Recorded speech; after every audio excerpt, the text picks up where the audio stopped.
Fan चल रहा है, अलमारी खुली हुई है, खाना वैसा का वैसा है, खिड़की भी खुली हुई है। मतलब ये जल्दी जल्दी में भागा यहां से, तो जरूर हमारे लिए कुछ छोड़ के गया होगा। चेक करो घर को।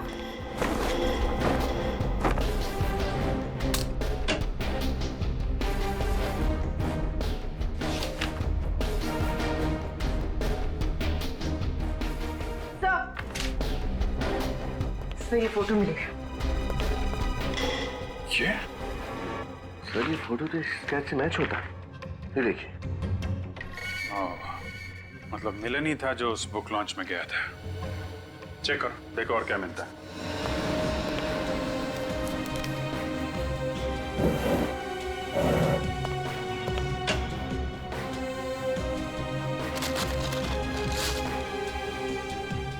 सर अमिन, सर ये देखिए चश्मा।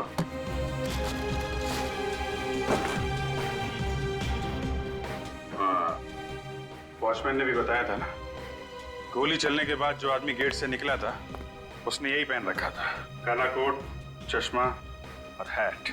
मतलब सर बुक लॉन्च पे मिलन विक्रांत का खून करने के बाद पहले घर आया, हड़बड़ी में अपना सामान पैक किया और यहाँ से चक्कर हो गया। करेक्ट। सर ये डस्टबिन से ये पेपर मिले हैं। सर देखिए जैसे इस पे कोई नक्शा बना हुआ है।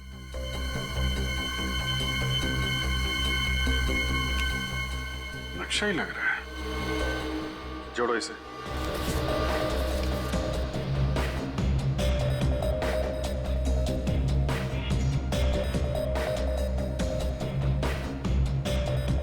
Blue pearl.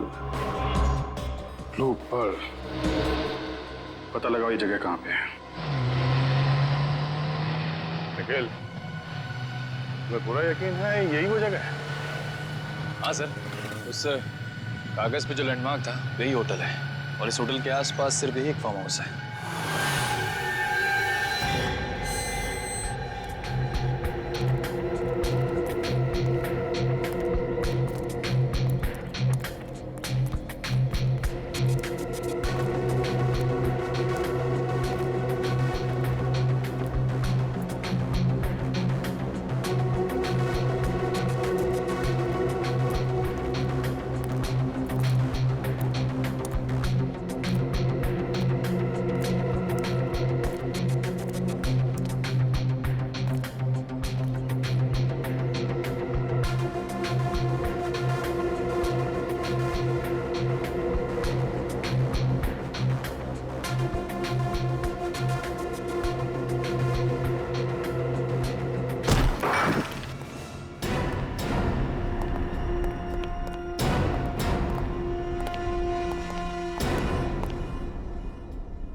निखिल, अंदर कमरे की तलाशी लो।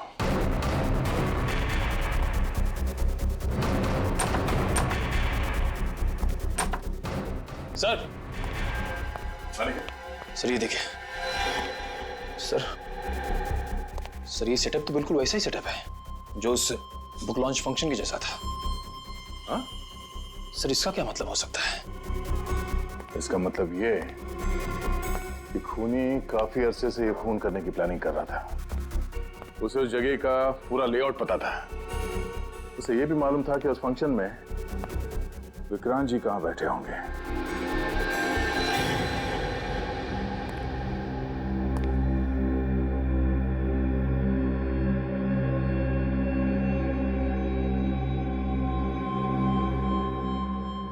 सर ये देखिए, ये गोली बिल्कुल वैसी गोली है जो हमें विक्रांत जी की लाश से मिली थी। हर एक छोटी सी छोटी बात को ध्यान में रखकर उसने कत्ल करने की साजिश रची है। पता नहीं कितने दिनों से अपने इरादों को अंजाम देने में लगा पड़ा था वो। ये टारगेट प्रैक्टिस, ये देखो, ये गोलियां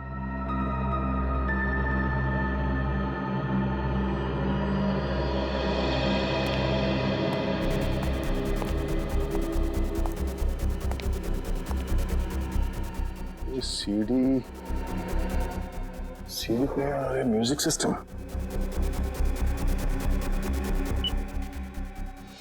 मैंने एक फूंक मारी और उस मोमबत्ती को बुझा दिया। उस मोमबत्ती के बुझने के बाद उस कमरे में काला घना अंधेरा छा गया। तभी अचानक एक गोली चलने की आवाज आई। ओह, सर लगता है वही सीडी है जो मौका वारदात से गायब हुई थी।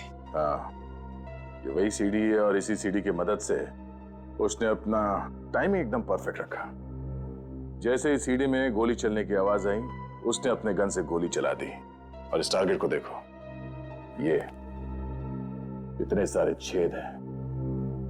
यानी टाइमिंग परफेक्ट रखने के लिए उसने बहुत प्रैक्टिस की थी, टारगेट प्रैक्टिस।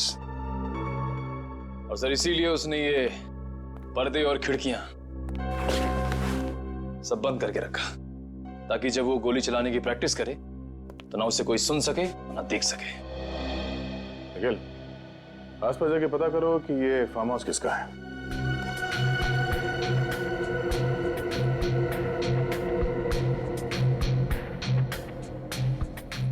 शेल।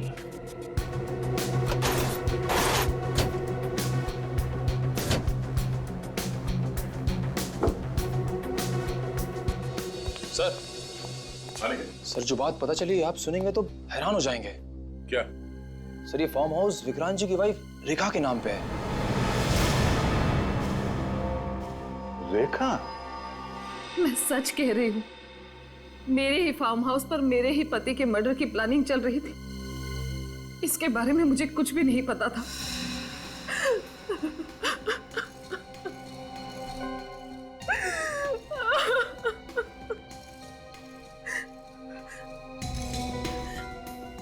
अगर मुझे पता होता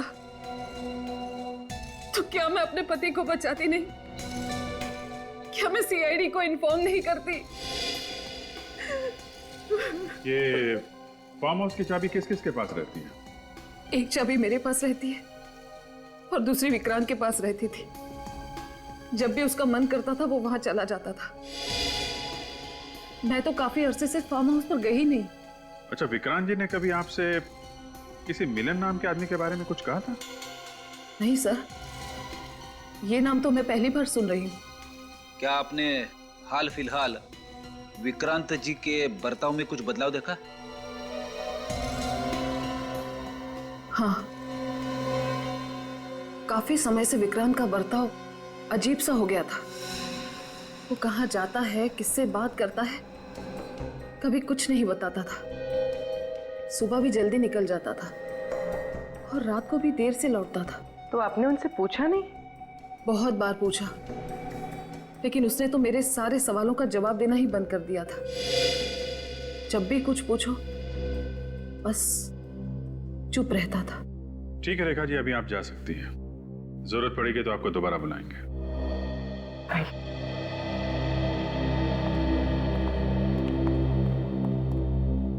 सर, मुझे तो लगता है ये मिलन ही खूनी है, क्योंकि बुक लॉन्च फंक्शन की शाम उसको ही निकलते हुए देखा गया था।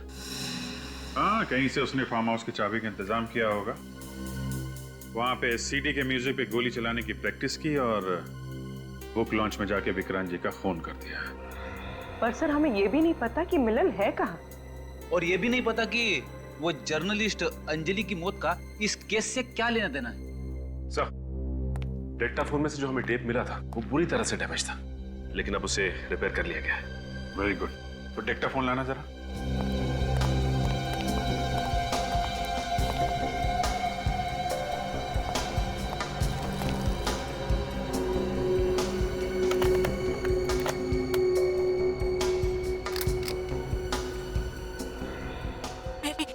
मेरी जान को खतरा है।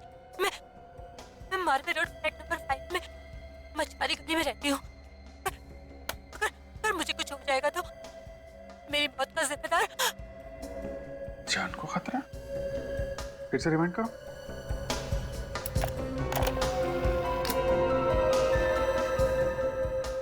मेरी जान को खतरा है। मेरी जान को खतरा है। मैं मारवे रोड फ्लैट नंबर 5 में मछुआरी गली में रहती हूँ। मेरी मौत का जिम्मेदार। मारवी रोड फ्लैट नंबर 5। तो फिर से चलो।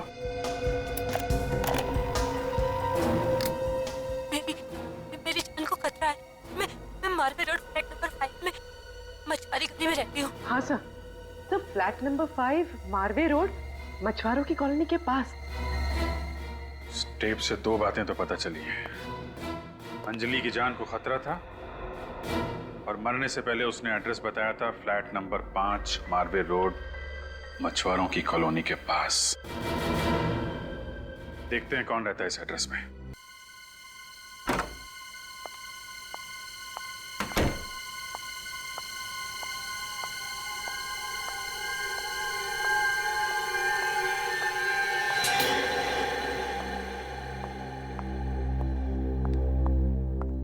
हे भगवान,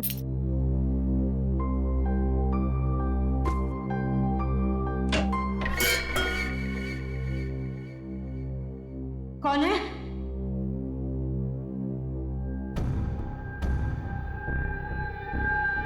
कौन है वहां? कौन है?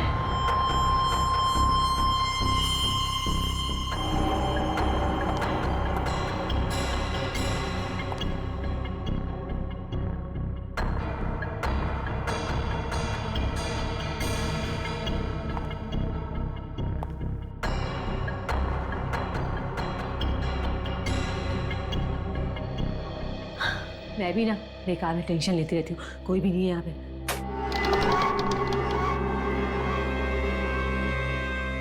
कौन है बेडरूम में? कौन है?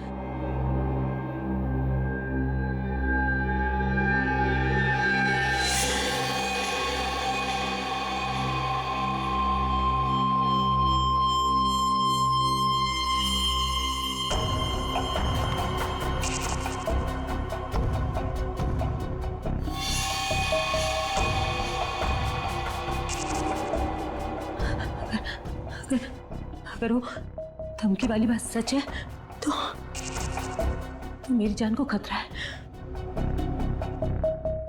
नहीं, मैं तो बेकार में ही डरती रहती हूँ। नहीं, सावधानी बरतने में हर्ज ही क्या है।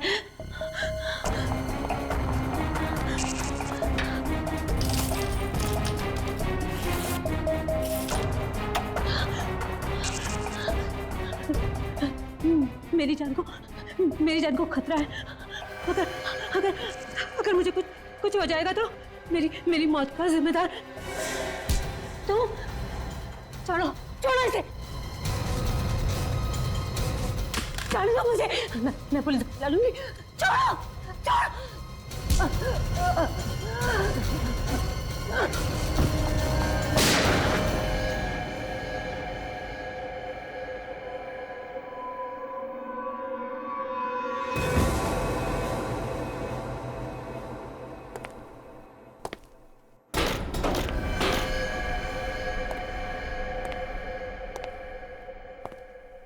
रात के अंधेरे में सिर्फ चांद के प्रकाश में, बिजली की गड़गड़ाहट में राजन ने अपनी चाबी से मुख्य द्वार को खोला।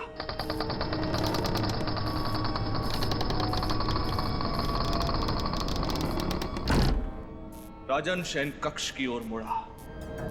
धीरे धीरे और धीरे वो अपने कदम शयन कक्ष की ओर बढ़ाने लगा और जैसे ही राजन शयन कक्ष के द्वार तक पहुंचा तभी अचानक एक हाथ पीछे से उसके कंधे पर आ थमा।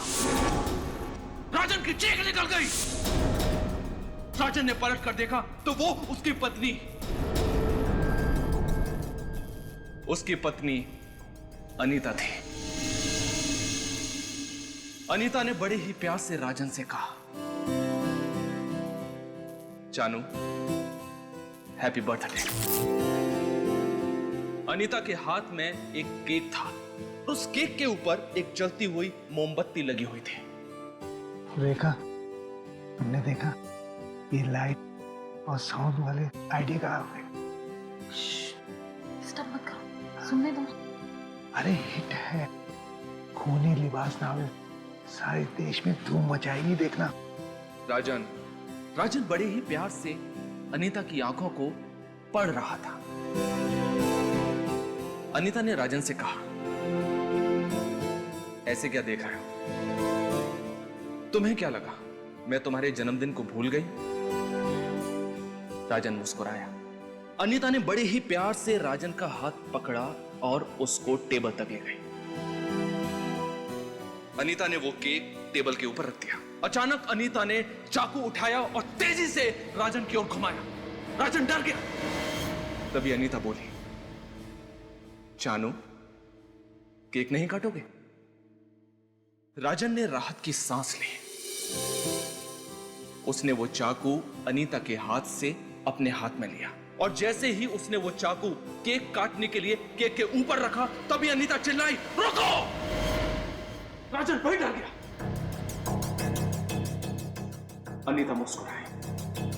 अनीता ने कहा, चानू, मोमबत्तियां तो बुझा दो। राजन ने फिर राहत की सांस ली। राजन ने एक फूंक मारी और उस मोमबत्ती को बुझा दिया। उस मोमबत्ती के बुझने के बाद उस कमरे में काला घना अंधेरा छा गया। तभी अचानक एक गोली चलने की आवाज आई और राजन जमीन पर गिर गया।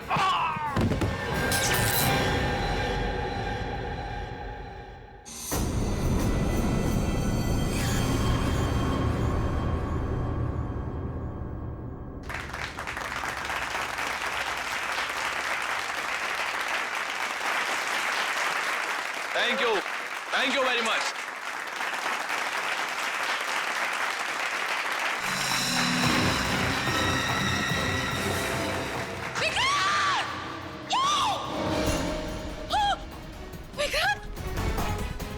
किसी को बाहर मत जाने देना, मेन डोर बंद। विक्रांत!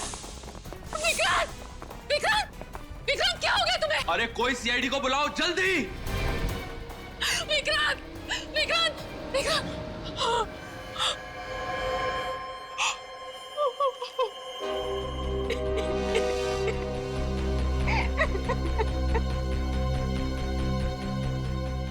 ये सब कब हुआ? मैं बताता हूं। आप? अमन, मैं लेखक हूं सर। विक्रांत जी मेरे इस नोवेल खूनी लिबास के प्रकाशक थे। इस कार्यक्रम का आयोजन भी उन्होंने ही किया था। दरअसल आज मेरे इस नए उपन्यास खूनी लिबास का लॉन्च था। मैं वहां पर खड़े होकर इस उपन्यास के एक अध्याय को पढ़कर सुना रहा था। बैकग्राउंड में साउंड्स और लाइट का इफेक्ट भी चल रहा था। तय समय के अनुसार लाइट्स ऑफ हो गई और जब वापस ऑन हुई तो मैंने देखा कि विक्रांत के सीने से खून बह रहा था और वो ये रेखा जी हैं, विक्रांत जी की पत्नी। खूनी लिबास? खूनी लिबास, ये नाम कहीं सुना ऐसा लगता है। सर वो अंजलि, उसके पास से हमें इसी बुक लॉन्च का इनविटेशन कार्ड मिला था। हाँ, अंजलि, जिसका खून हुआ कल रात, उसके बैग में भी हमें इसी बुक लॉन्च का इनविटेशन कार्ड मिला। पलटो से समझ गए।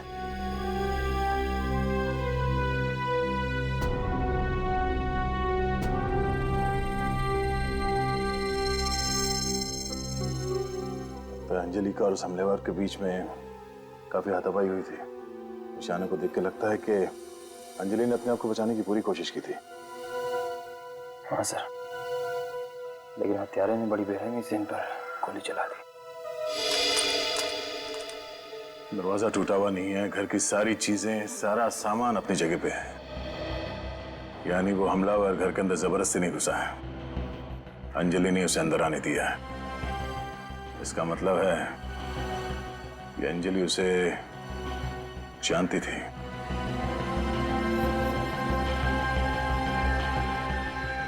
टूटा हुआ डिक्टाफोन,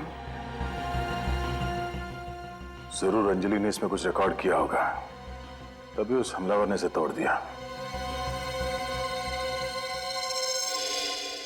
सर अंजलि के पर्स में ये आईडी कार्ड मिला है। प्रेस का कार्ड? अंजलि एक पत्रकार थी? हाँ सर, और सर साथ में ये बुक लॉन्च फंक्शन का इनविटेशन कार्ड भी है। इसका मतलब है अंजलि को भी यहां आने का इनविटेशन मिला था। कहीं दोनों खून का आपस में कोई संबंध तो नहीं है? जरा पीछे हटिए प्लीज।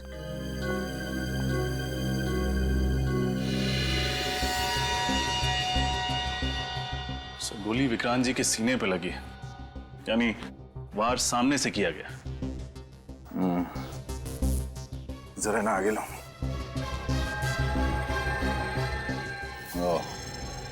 गोली विक्रांत जी के सीने से चीरती हुई पीठ से बाहर निकली और यहाँ चेयर में जा घुसी।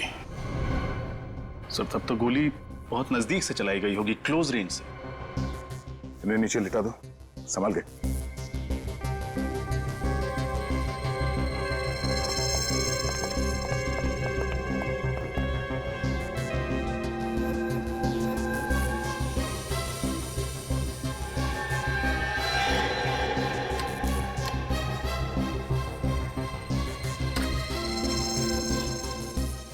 निकल, ये लो, एक लंबी रस्सी लिया। और विनीत, जितने मेहमान हैं उन सबके नाम और एड्रेस नोट कर लो। इन्हें पूछो कि इन लोगों ने किसी को देखा है या किसी पे शक है क्या।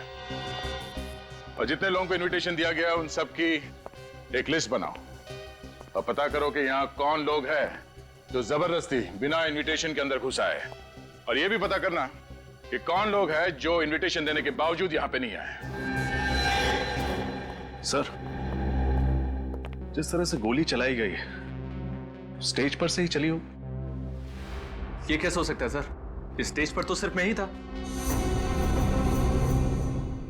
आप कह रहे थे कि उस वक्त आप स्टेज पे इस उपन्यास से एक अध्याय पढ़ रहे थे। जी हाँ सर, बैकग्राउंड में साउंड और लाइट का इफेक्ट भी चल रहा है। और हाँ सर, इस कहानी में एक जगह कमरे में अंधेरा होता है और किरदार पे गोली चलती है।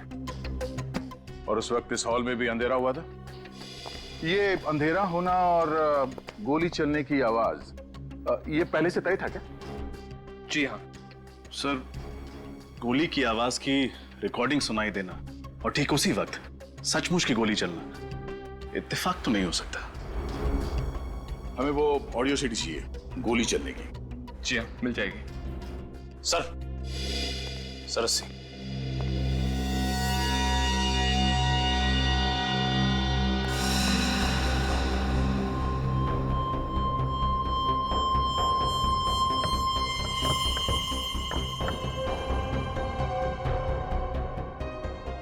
गोली यहीं कहीं आसपास से चलाई गई है। सर करीब 15-20 फीट की दूरी है। सर हो सकता है खूनी इस पर्दे के पीछे कहीं छिपा हो।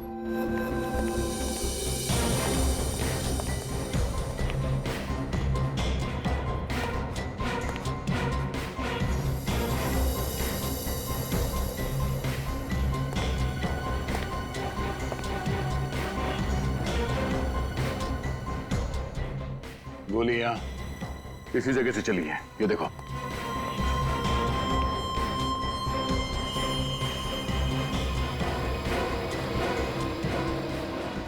एक मिनट जब हिलना नहीं, हिलना नहीं। किसी के जूतों के निशान है। सर हो सकता है ये निशान खूनी के जूते के। जब ये हादसा हुआ उस वक्त यहाँ बैक स्टेज पे जितने भी लोग थे उन सबको यहाँ बुलाओ। यस सर ये लोग थे यहाँ पर। आप लोग थे जब बाहर हॉल में गोली चली थी, आप लोग यहीं पे थे बैक स्टेज में? जी सर। किसी को यहाँ से भागते हुए देखा बाहर? नहीं सर। नहीं? मैंने देखा सर, एक आदमी जल्दी जल्दी भाग रहा था। आप पहचानते हैं उसे? साहब अंधेरा था साहब, अंधेरे में दिखाई नहीं दिया साहब कुछ। अच्छा, उस आदमी ने क्या पहना हुआ था कुछ याद है? शर्ट, कुर्ता या कुछ और? साहब अंधा है क्या, जंगली कहीं का? साहब काले रंग का कोट पहना था साहब, और वो जल्दी जल्दी भाग रहा था साहब, और उसने मुझे धक्का दिया साहब, वो धक्का दे के भाग गया साहब। ठीक है, आप लोग जाओ। सिक्योरिटी से जाके पता करते हैं कि उन लोगों ने किसी लंबे काले कोट वाले आदमी को देखा है या नहीं। जी सर, वो बहुत जल्दी में था। इसके पहले कि मैं उससे कुछ पूछता वो निकल गया। वो गया कैसे यहाँ से? गाड़ी से गया सर। गाड़ी का नंबर देखा तुमने? नहीं सर। अच्छा, वो दिखता कैसे था? उसने क्या पहन रखा था? हुलिया बता सकते हो? सर उसने काले कलर का कोट, टोपी और चश्मा पहना हुआ था। सर अंदर हॉल में भी उस आदमी ने हमें यही हुलिया बताया था। यही वो शख्स है जिसकी हमें तलाश है। तुम उसका स्केच बनवा सकते हो हमारे लिए?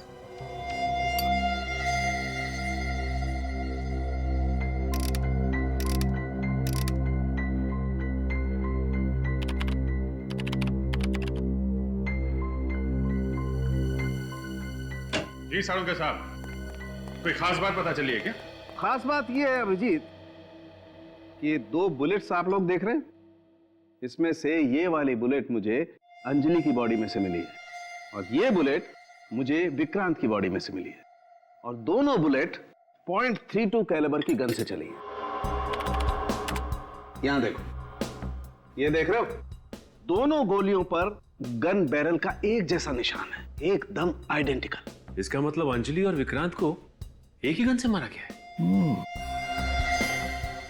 मिस्टर विक्रांत उस उपन्यास खूनी लिबास के प्रकाशक थे और अंजलि उस बुक लॉन्च में आने वाली थी मगर पहुंची नहीं। दोनों को एक ही गन से मारा गया है, मतलब दोनों का खूनी कोई एक ही है।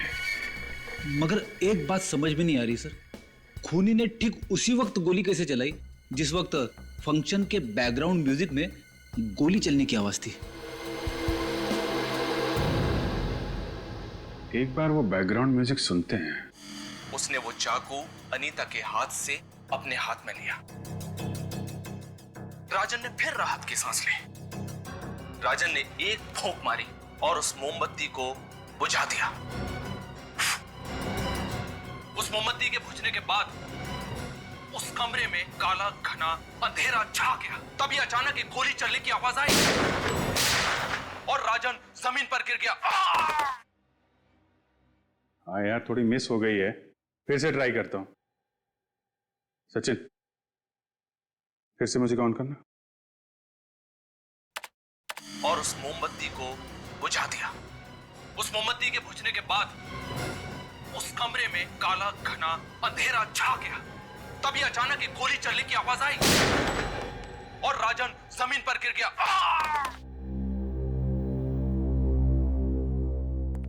गोली की आवाज पे गोली चलाना इतना आसान नहीं है, काफी प्रैक्टिस की जरूरत पड़ेगी। और हत्यारे ने उसी वक्त गोली चलाई जिस वक्त उसने सीढ़ी से गोली की आवाज सुनी। अपना टाइमिंग सही करने के लिए उसने काफी प्रैक्टिस की होगी। और प्रैक्टिस करने के लिए उसे इस सीढ़ी की जरूरत तो जरूर पड़ी होगी। हाँ, और बिना सीढ़ी के तो प्रैक्टिस कर नहीं सकता था। पता लगाओ ये सीडी किस रिकॉर्डिंग स्टूडियो में तैयार की गई है और किस किस को दी गई है। सर, बुक लॉन्च फंक्शन की गेस्ट लिस्ट चेक की तो पता चला कि 5 गेस्ट थे जो इस फंक्शन में नहीं आए। अच्छा, और क्यों नहीं आए थे? सर, 4 लोगों ने तो पहले ही ऑर्गेनाइजर को इन्फॉर्म कर दिया था कि वो लोग नहीं आ पाएंगे, लेकिन एक गेस्ट ने एन वक्त पर अपना इनविटेशन कैंसिल कर दिया। और वो कौन है? विक्रांत जी की सेक्रेटरी स्नेहा। स्नेहा जी? मैं उस रात वीएन हॉस्पिटल में थी, मेरे भाई का ऑपरेशन था, वो अब भी सीरियस है। आप चाहें तो वीएन हॉस्पिटल जाकर इंक्वायरी कर सकते हैं। मैंने इस बारे में विक्रांत सर को भी बताया था। नेहा जी, ये बताइए कि विक्रांत जी की किसी के साथ कोई दुश्मनी थी, कोई कॉम्पिटिटर उनका? दुश्मन का तो पता नहीं, लेकिन वो कुछ दिनों से परेशान बहुत थे। क्यों? पूछा था लेकिन उन्होंने बताया नहीं। लेकिन हाँ, मैंने उन्हें फोन पर किसी से टेंशन में बात करते हुए सुना था। क्या बात कर रहे थे वो, सुना आपने? हाँ, वो बार बार अमन का नाम ले रहे थे। अमन? अच्छा, अब ये बताइए कि बुक लॉन्च फंक्शन के दौरान नरेशन के साथ साथ साउंड इफेक्ट्स का आइडिया किसका था? जी, वो विक्रांत जी का ही आइडिया था। वो चाहते थे कि बैकग्राउंड में एक माहौल सा बने और इसीलिए मैंने सीडी की 3 कॉपीज भी बनाई थी। 3 सीडीज? मगर वहाँ ऑडिटोरियम में तो हमें सिर्फ 2 ही सीडी मिली थी। ये 3 सीडीज किस किस के लिए? एक विक्रांत सर के लिए, अमन के लिए और एक अपने लिए। ओह, क्या आप हमें ये ऑडियो सीडी दे सकती हैं? आई एम सॉरी सर, वो एक्चुअली वो सीडी या तो गुम हो गई है या मैंने कहीं रख दी है, पता नहीं। I am sorry sir. आपकी सीडी की कॉपी बुक लॉन्च से पहले चोरी हुई थी या बाद में? पहले, बहुत पहले। पहले। थैंक यू स्नेहा जी। अगर आपसे कोई और सवाल पूछना हो तो हम आपको फिर से तकलीफ देंगे। Thank you. सर, ये तीसरी सीडी का राज क्या है, समझ नहीं आया। कहीं किसी ने सीडी चुरा तो नहीं ली? लेकिन क्यों, कौन करेगा ऐसा? यही पता लगाना पड़ेगा हमें। पहले इस अमन से मिलते हैं। Thank you very much. Thank you very much sir. Thank you.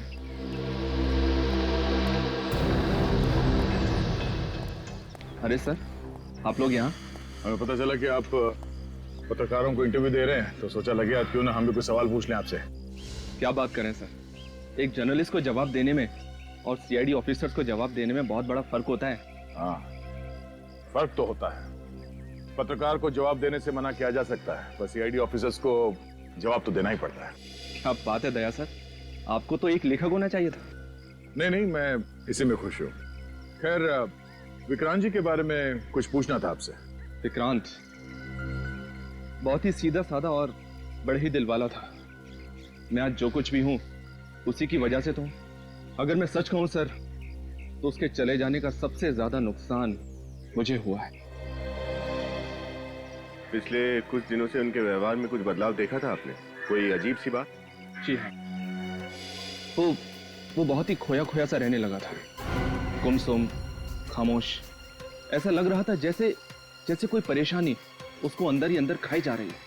तो आपने पूछा नहीं उनसे कि किस बात की परेशानी थी उन्हें? जी नहीं। हाँ, लेकिन कुछ दिन पहले की बात है।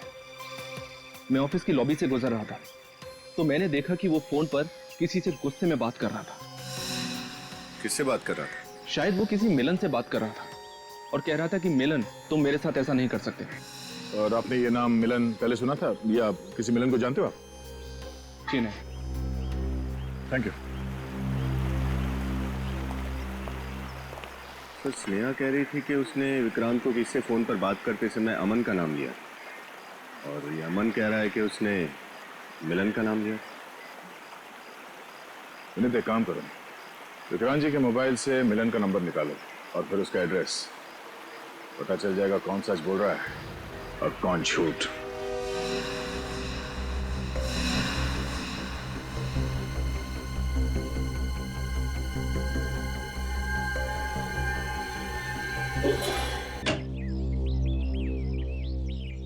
जी, हम सीआईडी से आपसे कुछ पूछना चाहते हैं। माफ कीजिए, हमने आपका नाम नहीं पूछा। मृदुला। मृदुला? मृदुला जी, आप अकेली रहती हैं? हाँ, नहीं मतलब मेरे पति के साथ, शैलेश। लेकिन फिलहाल वो किसी काम के सिलसिले में 3 महीनों के लिए हमारे गांव गए हैं।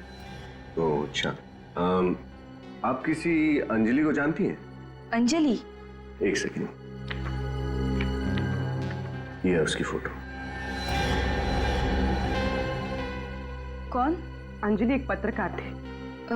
जी नहीं, एक्चुअली मैं घर से बाहर सिर्फ सब्जी खरीदने के लिए निकलती हूँ।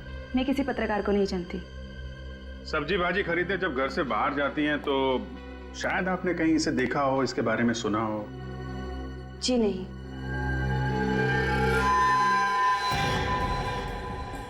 हमने आपको डिस्टर्ब किया, शायद आप नहा रही थी। जी हाँ। तो फिर आपके बाल इतनी जल्दी कैसे सूख गए?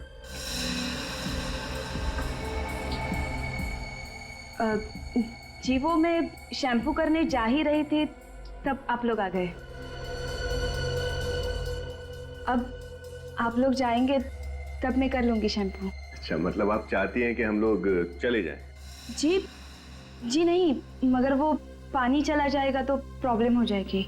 नहीं, कोई बात नहीं, हम लोग फिर आ जाएंगे। Thank you, thank you.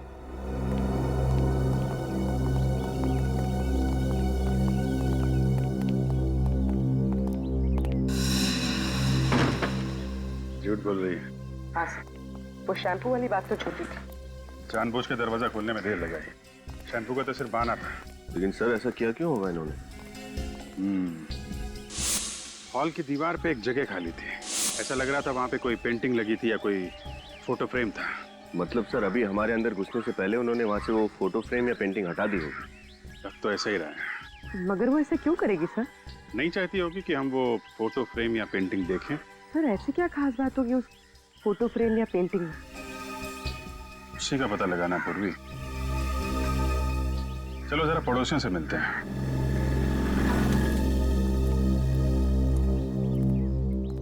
Excuse me भाई साहब।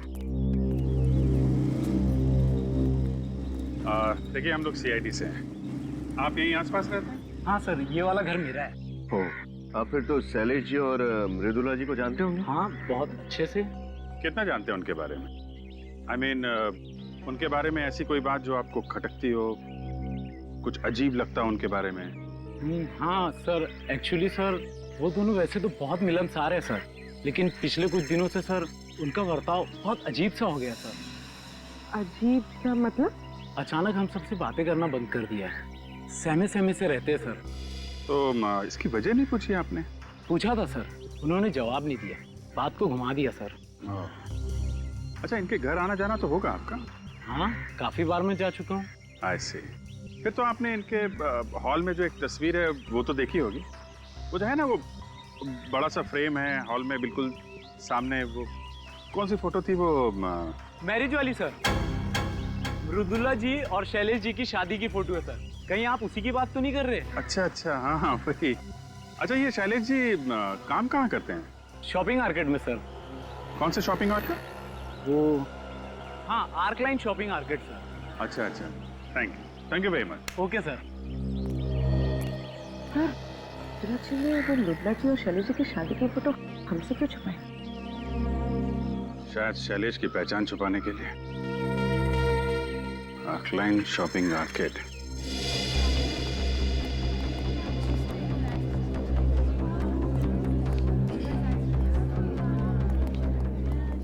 Welcome sir. तो ये क्या चाहिए आपको? क्या चाहिए नहीं, ये पूछे कि कौन चाहिए। कौन चाहिए?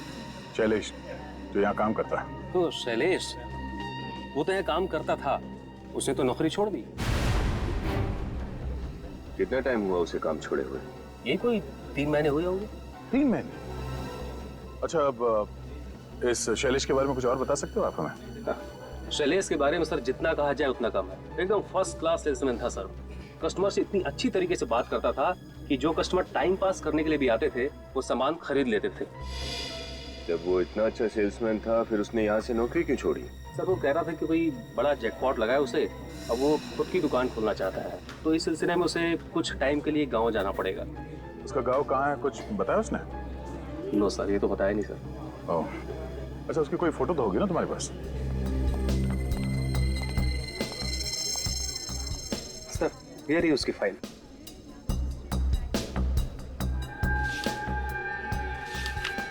ओह, ये शैलेश पकड़ ले इसे सर। नहीं, अभी नहीं, एक और काम करना बाकी है।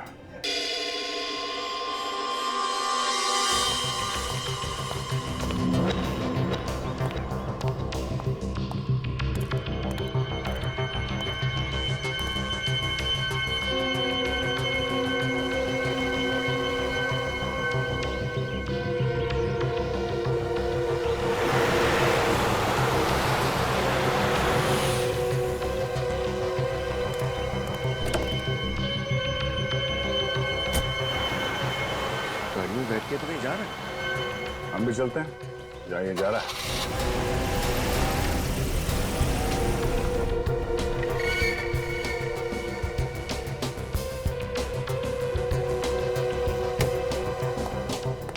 अमन, अब मैं और बर्दाश्त नहीं कर सकता। मेरे पैसे दे दो, उसके बाद मैं तुम्हारे सामने कभी नहीं आऊंगा। दे तो दिए पैसे, अब और पैसे कहां से लाऊं? तुम मुझे बेवकूफ समझते हो क्या? मुझे ये नहीं मालूम कि तुम्हारा कौन सा बड़ा चक्कर चल रहा है? अरे कोई बड़ा चक्कर नहीं चल रहा यार, मेरा विश्वास करो। और हाँ, जितने पैसे तय हुए थे वो सब के सब मैं तुम्हें दे चुका हूं। अब मुझे परेशान करना बंद करो प्लीज। तुम बकवास बंद करो, बहुत हो चुका। तुम ऐसे नहीं मानोगे। मिलन, देखो ये गन, प्लीज ये गन मत चलाना। हाँ, तुम गोली नहीं चला सकते। हम शांति से बैठकर बात करते हैं ना। अरे तुम्हें जितना पैसा चाहिए उतना पैसा मैं तुम्हें दूंगा, मैं वादा करता हूं तुमसे। लेकिन प्लीज ये गन नीचे कर दो। हाँ, गन नीचे कर दो। ये बंदूक मुझे बहुत पहले निकाल लेनी चाहिए थी, लेट हो गए। सीआईडी हमेशा ही टाइम से पहुंचती है। हाथ ऊपर कर, हिलना नहीं। गंदा। अच्छा हुआ सर आप लोग आ गए, इस पागल आदमी से मुझे बचा लीजिए। घबराने की कोई जरूरत नहीं है अमन, अब तुम्हें कुछ नहीं होगा। शुक्रिया सर, बहुत बहुत शुक्रिया, आप लोगों ने मेरी जान बचा ली। निखिल, हथकड़ी लगाकर हिरासत में ले लो। सर मैंने क्या किया है सर? सर मेरा कोई कसूर नहीं है, मुझे गिरफ्तार मत करिए सर।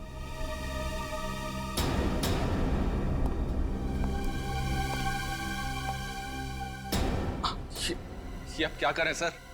आप लोग मुझे क्यों गिरफ्तार कर रहे हैं? ये ड्रामा बंद करो मिस्टर शैलेश। शैलेश? कौन शैलेश सर? मैं अमन हूँ, अमन। और ये सारा खेल तो इस मिलन ने खेला है। मैं निर्दोष हूँ सर, मैंने कुछ नहीं किया। इतना भोला बनने की कोई जरूरत नहीं है। हमारे पास सबूत है कि तुम्हारा असली नाम अमन नहीं शैलेश है।